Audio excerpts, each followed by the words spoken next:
Notre Dame completely outmuscles Indiana. Now, the 27-17 score is not indicative of how this game played out.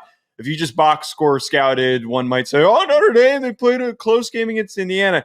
They were up big on them. They allowed a late garbage time drive and then a recovered onside kick that then led to another touchdown that made this a 10-point game.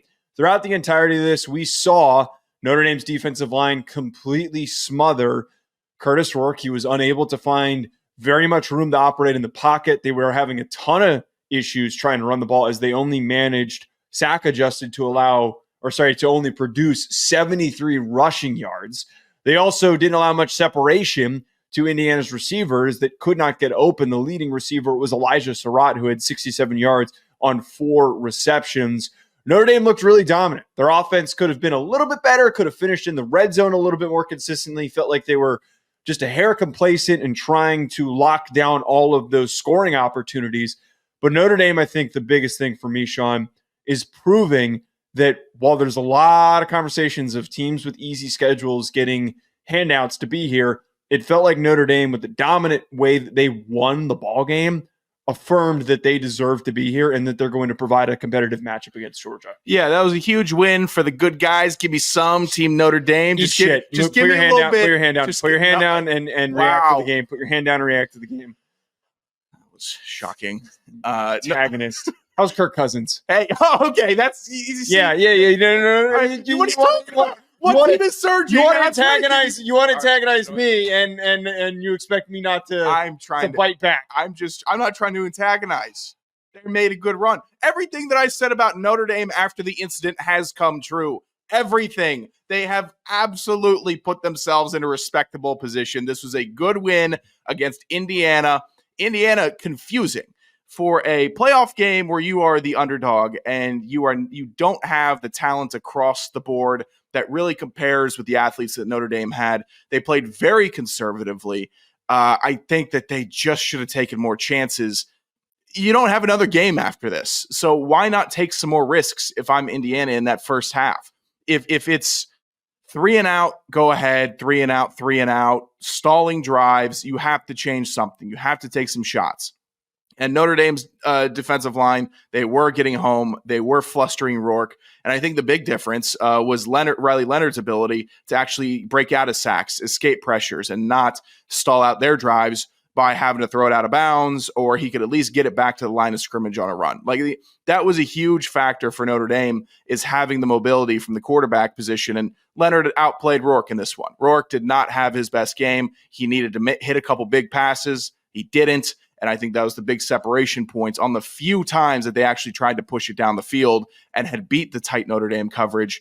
They should have put more pressure on. It was such a boring game plan. And I think Notre Dame just likes to take advantage of teams that don't want to keep them on their heels. And I think the other part about this too, a lot of people, it's easy just to take it at the simple face value. Indiana stunk. They were overrated, blah, blah, blah.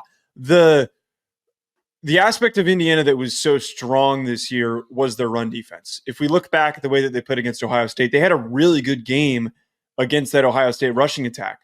They bottled up Quinshon Judkins. Travion Henderson, I think, had 7.6 yards per carry in that game, but he didn't have a ton of rushing attempts. It's kind of comparable to how in this playoff performance, Jeremiah Love has the 98-yard rushing touchdown and then has a couple other decent plays in the passing game. Apparently, I think his father had tweeted out that he had the flu, so they were limiting his touches, wasn't fully available to play the total workload that one would have thought he would be able to give. But Jadarian Price, under 3 yards per carry in this game. Riley Leonard had some nice drive extension plays, but didn't have a huge impact as a runner. That was going up against a good rushing attack. And for them to net almost 200-yard rushing in this game is, I think, a proof that Notre Dame can go toe-to-toe with a lot of teams that have good defensive lines. That was, again, to reiterate, don't downplay the one thing that Indiana did the best.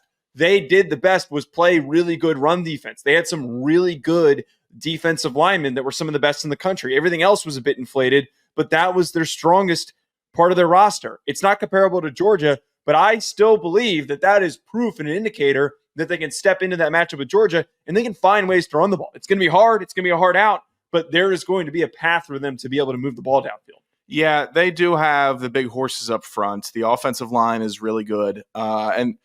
Indiana, I don't know if I love all the narrative of Indiana. They shouldn't have been in there. They're a Big Ten representative. And the way that we've seen the shift happen, it's SEC and Big Ten. And all these SEC people don't realize they're in the same boat. Yeah. And you are literally, if you're trying to do this separation bit and you're trying to make Super Conference 2.0, whatever you want to call it, you can't start admonishing somebody that it was a team from a conference that had one loss because that's going to set a nasty precedent in case SEC has a down year and the Big Ten, if Michigan's really back and they have a ton at the top, it's setting a nasty little precedent for Big Ten against SEC narratives in the future. I think Indiana still belonged. So what? It's a first-round game. Notre Dame was the better team, and they won the game. It's what you expected. If the first round, hopefully, you eventually start getting matchups where there's more competitiveness. But to kick it off, I didn't mind it. I didn't mind the scenery. I liked it was a home game. I liked that Indiana had a shot, and they just weren't. They just didn't put together the best game plan, I don't think.